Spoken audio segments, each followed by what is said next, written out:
This is the GamesIndustry.biz Microcast, recorded on 10th of June 2024. I'm James Batchelor, Editor-in-Chief of GamesIndustry.biz, and joining me, as always, and from the other side of the Atlantic Ocean, is Chris String, Head of GamesIndustry.biz. How are things in LA? Yeah, hello, I'm live. You're live? In LA. You're live for me, not for anyone watching or listening to this. Yeah. Sorry, I'm pre-recorded from LA. It's all right here, actually. Well, I'm in downtown LA, and if anyone's been to downtown LA, you'll know it's one of the worst. Yeah, there's nothing all right about downtown LA. As someone who, as if anyone's read my work will know, I love E3, and this isn't E3, but it's the closest that exists to E3. So I'm excited. I'm having fun. It's all right. Meeting some fascinating people, hearing some great stories, playing some cool games. It's been pretty amazing, actually. I mean, really enjoy it. It's not been like the most. It's not been the most iconic E3. I think. But whatever you, I don't know what to call this week. One of the biggest challenges I've got is it not E3 seems a little bit too flippant. Summer Games Fest is like towing the line of one of the angles. It's difficult. I'm going to call it E3. Yeah.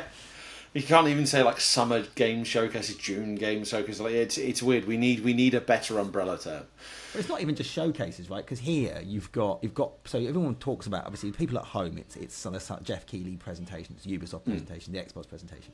But here there's the Xbox has an entire behind closed doors thing where they're showing lots of games and some of their technology in Hollywood. That's annoying. I'll come back to that. Ubisoft have got a lovely multiple layers. You get to play the games and meet the developers of Assassin's Creed and Star Wars.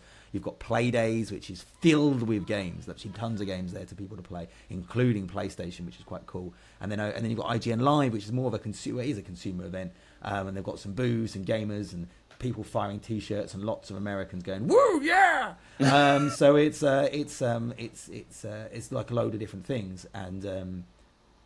I've been to all of them, and it's been quite nice actually. It sounds like a really good mix over there, almost like there should be an event that it's almost brings like, all these things like, together. The only annoying things is that they're all over the place. It would be good if maybe they're all together in a convention centre of some description. It might. I'm sure downtown LA must have something like that. Must have something here somewhere. Maybe with two halls. That'd be really handy. Maybe that'd be great. It's a shame no one thought about this before. Have you been following? So obviously you've been darting back and forth between all the different events over there. Have you actually been following the live streams for some of the major ones? I've not followed the.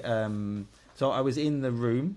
I was in the theatre for Jeff Keighley's event. And actually, I thought it was a pretty good show. It's never going to go down in the most memorable one, but you can't do.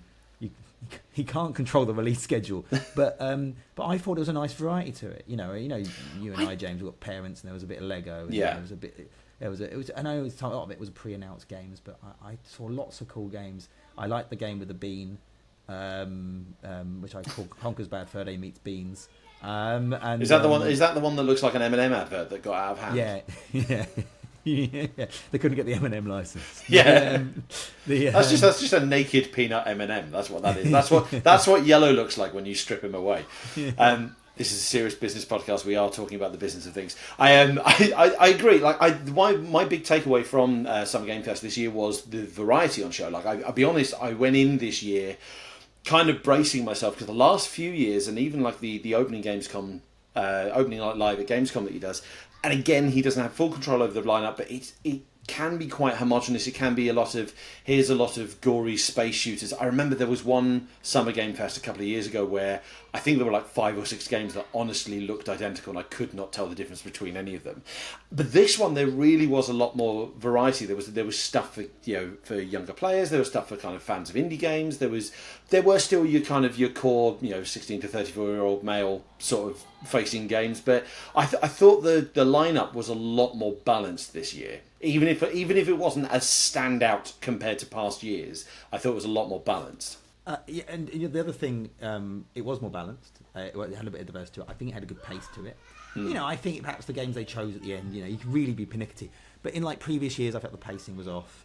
The fact there was no women on stage last year was pretty.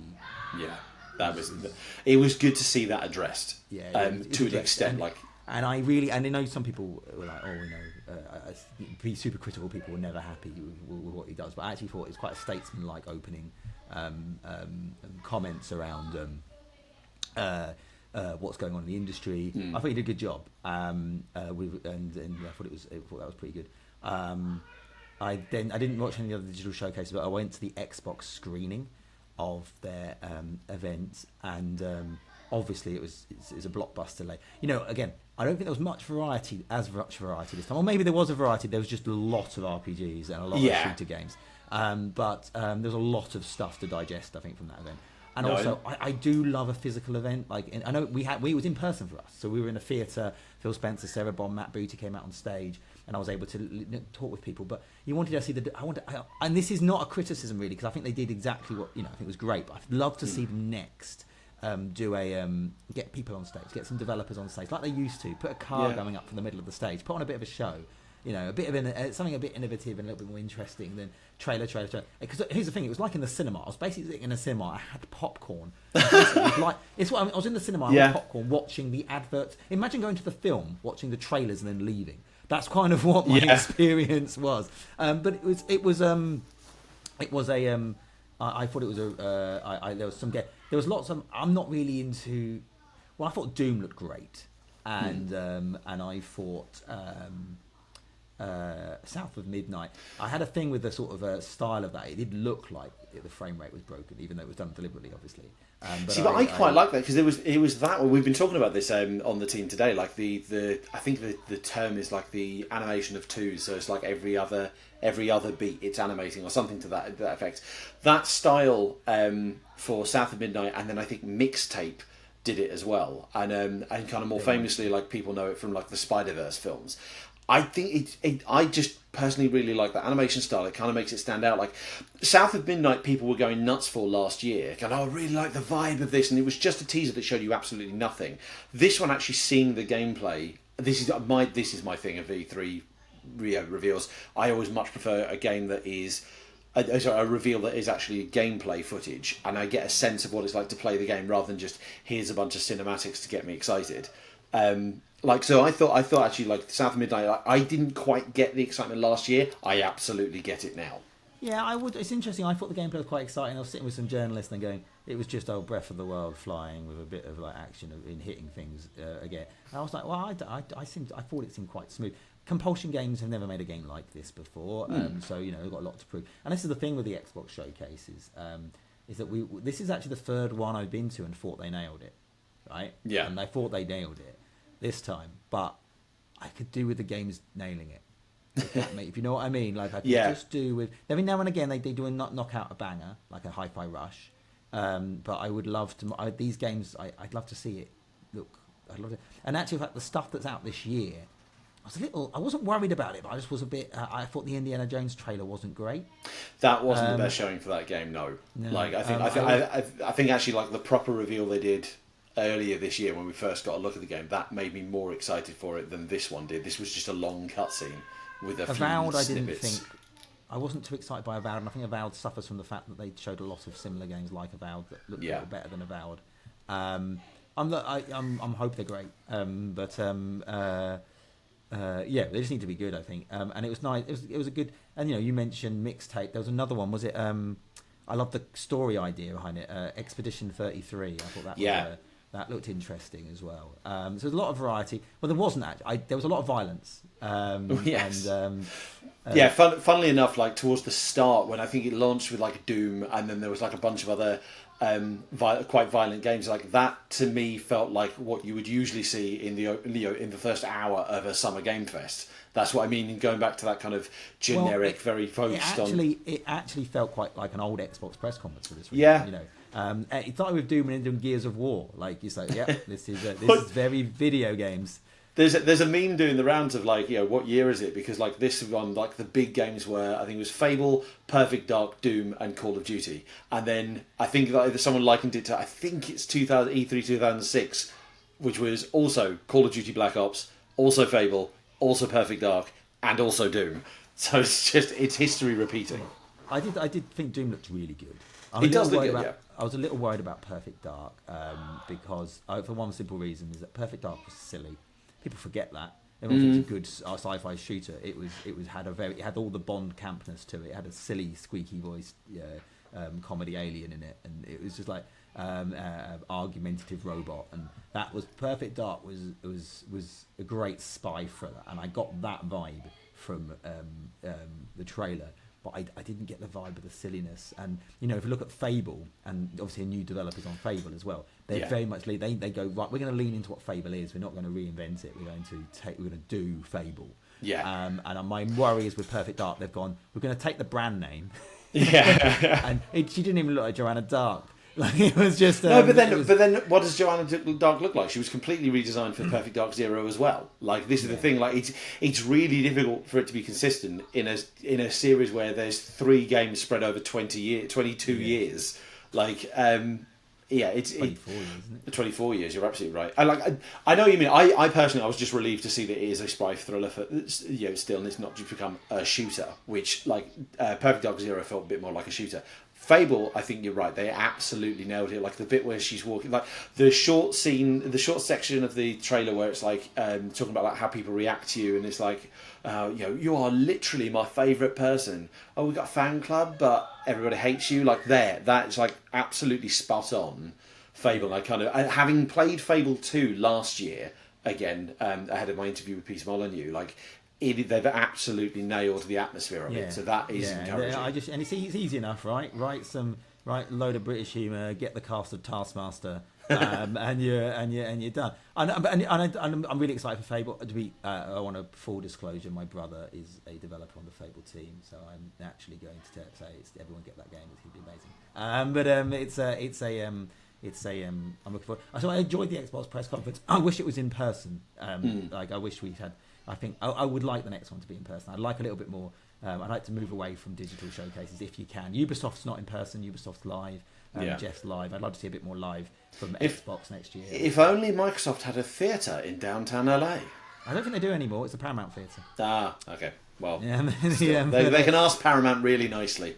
Yeah, but no, I thought it was good showing. Lots of blockbusters, lots of excitement. Obviously, Xbox do need to. These games need to deliver. They look like they might.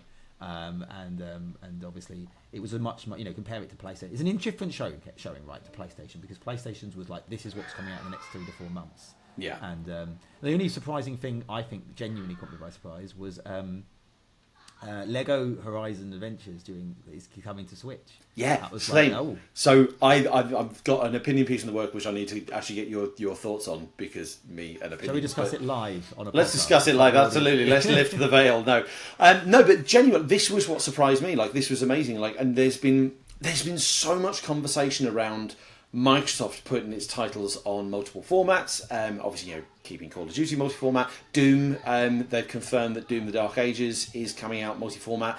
There's quotes doing the rounds. We're going to get our games on as many platforms as possible. There's been so much focus on Microsoft kind of taking its properties to other things that it's really interesting to see Sony do that. We know that Sony bring their games to PC as well, but to see it come to Switch, it's not the first PlayStation-owned IP to come to Switch. I believe Sackboy: A Big Adventure is on Switch as well, which obviously is PlayStation-owned IP. I believe it is. I thought I'd Google. I might have to check that.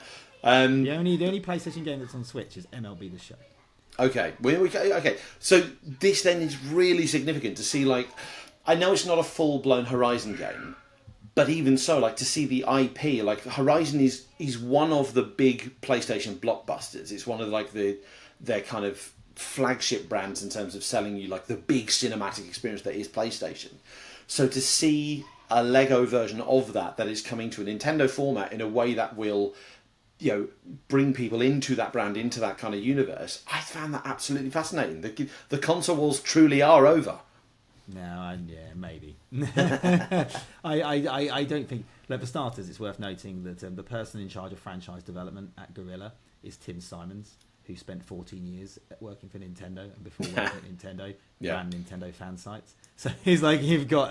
A lot of people will go Lego. It's one of the things I see a lot of people online saying. Lego are. This will be down to Legos will be making this decision, it is absolutely not Lego. I will be. I guess we'll find out soon. I'm sure there'll be some interviews. But even if Lego. even if No, Lego, Lego doesn't do that. There's plenty of exclusive Lego games. It's not like everyone compares it to MLB The Show. That's different. There is only one MLB game, and MLB wants their on-site game on as many. They want their game to hit every audience that possibly can play it. Lego, their games do hit every audience that possibly can play it because they've got Lego games on all platforms. Lego Horizon Adventures is not the only Lego game that exists, and it's Horizon. It's Sony don't have to make this game. So this is a very simple franchise development play. Right? Lego games sell huge numbers on Switch. Putting a Lego Horizons game is not going to cause everyone to go, well, I'm not playing, just sell my PlayStation 5. Right? That's not, no one's going to do that. Sony will be viewing this as a pretty safe, simple bet of let's put a game on another platform with one of our iconic characters that could, in theory, be an entry point for some different people into the series. It's based on the first game. This, right? It's obviously done differently. It's done in the Lego humor way, but it's it is. So anyway, I'm not going to go too much on it. I'm sure I'm breaking some embargo. But if I do, for me it was a surprise. I'm surprised Sony did it because they're outside of MLB The Show and Wipeout 64. I'm not entirely sure they've ever done anything on Nintendo platforms before. However, this does make sense. It is a sensible decision, and I think I think it is different. When I think there are situations where you go, yeah, that kind of makes sense. I made a joke about how Astrobot on Twitter should be on Switch. It shouldn't, because then it would not really use the DualSense, and then it's not Astrobot anymore. Yeah. But there is an element to the fact that if it was on Switch, it would obviously. I think it would be. I think Astrobot's Mario quality, and obviously if you're into Mario, you have a Switch. So I just think it's a great opportunity. But there are certain games where it does make sense. And Doom, one of the big games of I think one of the best looking games during Xbox's press conference was that Doom Dark Ages game. Like, I thought, wow, that looks amazing. And obviously that's also on PlayStation 5. So and you make sense. If you've got someone like Doom, you would put it on PS5. So anyway, I think Indiana Jones should be on PS5. They didn't mention that though. But so I think there are opportunities. But you're right, the barriers are breaking down. These people need to find new audiences. They need to develop their franchises. Need to put Horizons on TV. It's in board games, in comics. They're trying to find new audiences, grow the brand outside of the confines of the console it's on and the PC market, PC where it will eventually put those games. And the other way to do that is to go onto platforms where there is different audiences with stuff that targets that audience. You don't just put a game that's ultimately going to appeal to PlayStation fans on Switch, but you put a game that appeals to Switch fans on Switch, and I think that works. Yeah, absolutely, I agree. And like I said, I think that's one of the most surprising and significant reveals we've seen over the last weekend. It's certainly a surprise. It certainly was a bit of didn't expect that. Yeah, exactly. And I'm already intrigued to see how well it does. Like, and if Sony builds on this, like if there are going to become, we know that they're ramping up again to try and do some more kind of mobile games like they've done in the past. They've tried bringing PlayStation properties to mobile before. Like they're ramping up to try this again. I'm really intrigued to see how well Lego Horizons Adventures does on Switch, and see if we see more kind of PlayStation branded, or not PlayStation branded, but PlayStation owned IP brought to Switch. I don't imagine we'd see them on Xbox, but we certainly will see them on PC. We'll certainly see them on mobile. I think it depends. Again, I think it's not. You need to think in a way. Thinking about Switch and certainly Xbox is a bit small fry. Like if it's like Nintendo. Everyone's like, oh, was Nintendo going to put their games on PlayStation, Xbox? No, they're putting their games in mobile and on the big screen. Right? Yeah, because their franchise expansion. Why? If you want to expand your franchise, don't put it on a 30 million selling games console when you've got 140 million selling games console. Yeah. Put it on this TV. Put it on TV and put it on Netflix and put it on mobile and put it on where there's billions of people, or hundreds of millions of people that you can reach who aren't reaching at the minute. That's how you expand your franchise, and that's why Xbox keeps saying, yeah, we're going to put some of our games on PlayStation, but guys, the opportunity for us is PC and mobile, because it is true. The opportunity for Xbox to bring in new fans into the Xbox ecosystem is by going on PlayStation and going on PC and mobile. PlayStation though is 100 million selling, it's not 56 million, but you get there selling console. Switch is 140 million, so it's a great opportunity for Xbox, those platforms as well. But yeah, and you've got to get the balance right. I don't think the console war is over. I just think it's now more about franchises. It's more about the games. It's all about doing what's best for the games and expanding those games. And sometimes the platform you own may not be the best way to expand those games. I agree. How long are you left in LA? Like, what else you got like coming I've up? got Ubisoft today, so I'm assuming that Ubisoft's on in a few hours. So I'm assuming that'll be done by the time people heard this. I've seen some of the games, but that they haven't done their announcement video stage show yet. And I'm going to play days, and I'm going to check out a few things. Blumhouse Games' horror game is amazing. I do not know if I'm breaking an embargo, but I'm hopefully no, I'm not going to get a cease and desist. But I loved the horror game that I played of theirs. It's absolutely fantastic. I've played some great games here, but there's so many different NDAs and embargoes. I'd love to tell you about them. Do stay tuned to GamesIndustry.biz. I've done lots of interviews. There will be pieces that go up on a lot of these games.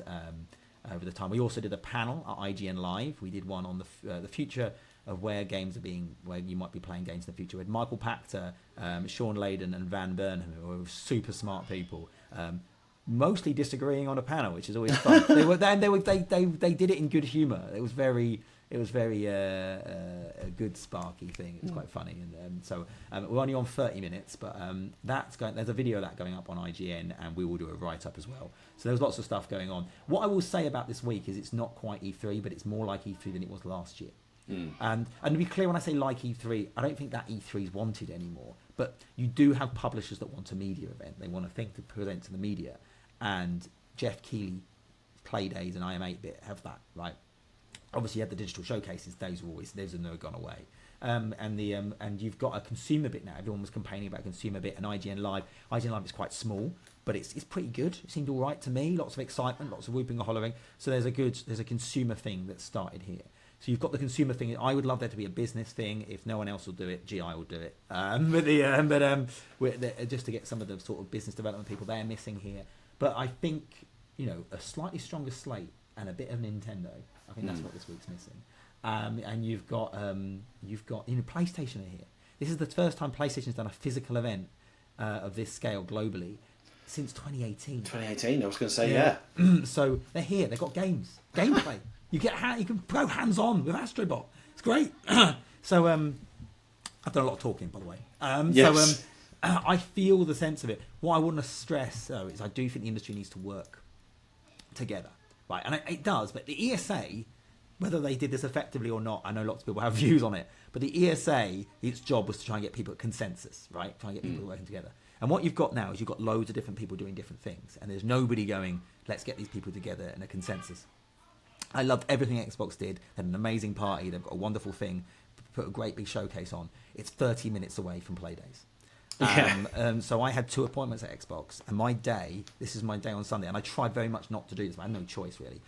I started off, I went to Xbox's event. I was there for an hour and a half. Then I got on a Uber for 30. It took 30 minutes to get across town to Playdays for a chat with a game developer. Then I went from there to IGN Live for our panel. I had plenty of time on that. IGN Live is relatively close to Playdays, about 10-minute Uber ride. Then I had to rush out of that panel to get in an Uber. It took me 35 minutes to get across to Xbox again for an Xbox behind closed doors session. And then I went from the Xbox. I had 45 minutes to get back to Playdays, where I had another a series of talks. And it finished at 7:30. I was up since I was exhausted, and I was just sitting there going, this is the thing, right? I made a joke about it earlier. If you're going to keep doing this, you want to keep these events independent from one another. You've got to stick them closer together. And look, IGN are live, and Playdays and Ubisoft Forward are relatively close to each other. But it's not ideal, even that. I do wonder if this is the best place to put this event on. This particular part of LA. I do wonder that. But and there's a lot of competition, right? Summer Games Fest is really competing hard with IGN Live. The truth is, they don't need to compete on every factor. There's bits where they compete and overlap, and maybe the fact that both had a consumer event on Friday was a bit, might be not ideal. But what I will say is, for starters, competition is good. It keeps costs down and it increases quality and innovation. But what I will say is that they should be frenemies. There's a great quote in the. I've got an opinion piece on this, and it's a quote from the E3 article we did last week. Is that if they can work, just be enemies, be competing, be rivals, but do know that ultimately a successful IGN Live means a successful Play Days, means a successful Xbox Game Showcase, means a successful Ubisoft Forward. That rising tide lifts all ships situation. We're in that point in this journey, and I'm hoping that if they can all work together, then we will have we may, with a slightly stronger release schedule, we may have an E3-ish thing in 12 months. Looking forward to an E3-ish thing. I'm going to wrap us up there, if only to save what's left of your voice, because you've got plenty on today. Thank you so much for joining us, though. Like, I'm aware that it's like kind of early morning over in LA, and I'm just wrapping up my day. So thank you so much for jumping on. Thank you, dear listener or viewer, for joining us. Really appreciate that. We are going to be back next Monday with another Microcast. You can find previous episodes of the Microcast on the YouTube channel or on the podcasting platform of your choice. Just search for the GamesIndustry.biz podcast. You can get more news, insight and analysis, and all the biggest stories from Summer Game Fest, not E3, whatever the heck we're calling this, over at GamesIndustry.biz. Thank you so much for joining us. Right.